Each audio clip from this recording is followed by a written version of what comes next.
Hi welcome back to ಅನ್ನದಾತ ಸುಖಿ ಭವ ಯೂಟ್ಯೂಬ್ ಚಾನಲ್. ಇವತ್ತು ಮಾಡ್ತಾ ಇರೋ ರೆಸಿಪಿ ಬಂದು ಮಾವಿನಕಾಯಿ ತೊಕ್ಕು. ಸೀಸನಲ್ ಫ್ರೂಟ್ ಆಗಿರೋದ್ರಿಂದ ಎಲ್ಲರೂ ಈ ರೆಸಿಪಿನ ಟ್ರೈ ಮಾಡ್ಬೋದು. ನಾನು ಇದಕ್ಕೆ ಒಂದು ಮಾವಿನಕಾಯಿ ತಗೊಂಡು ಸ್ಮಾಲ್ ಪೀಸಸ್ ಮಾಡಿ ಹಚ್ಕೊಂಡಿದ್ದೀನಿ. ಕರಿಬೇವು, 1 ಸ್ಪೂನ್ ಸಾಂಬಾರು ಪುಡಿ, 2 ಸ್ಪೂನ್ಸ್ ಬೆಲ್ಲ, ಸಾಸಿವೆ, ಮೆಂತೆ. ಇದನ್ನು ಮಾಡುವ ವಿಧಾನ: ಒಂದು ಪ್ಯಾನ್ಗೆ ಎಣ್ಣೆ, ಸಾಸಿವೆ 1 ಸ್ಪೂನ್, ಕರಿಬೇವು ಮತ್ತು 1 ಸ್ಪೂನ್ ಮೆಂತೆ ಕಾಳು ಹಾಕ್ಕೊಳ್ಳಿ.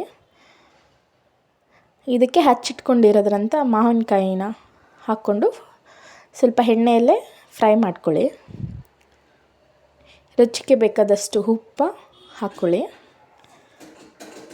ಮತ್ತು 1 ಸ್ಪೂನ್ ಸಾಂಬಾರು ಪೌಡರು, ಅರ್ಧ ಸ್ಪೂನ್ ಅರಿಶಿನ ಪುಡಿನ ಹಾಕ್ಕೊಳ್ಳಿ. ಇದಕ್ಕೆ ಅರ್ಧ ಲೋಟದಷ್ಟು ಸ್ವಲ್ಪ ನೀರು ಹಾಕ್ಕೊಳ್ಳಿ. 2 ಸ್ಪೂನ್ಸ್ ಬೆಲ್ಲ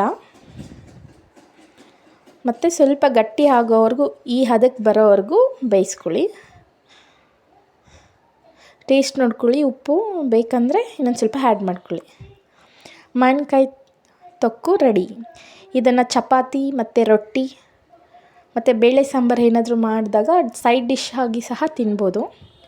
ನನ್ನ ವಿಡಿಯೋ ನಿಮಗೆ ಇಷ್ಟ ಆಗಿದ್ದರೆ ಲೈಕ್ ಮಾಡಿ, ಶೇರ್ ಮಾಡಿ, ಸಬ್ಸ್ಕ್ರೈಬ್ ಮಾಡಿ. ಹೀಗೆ ಸಪೋರ್ಟ್ ಮಾಡ್ತಾಯಿರಿ. Thank you all.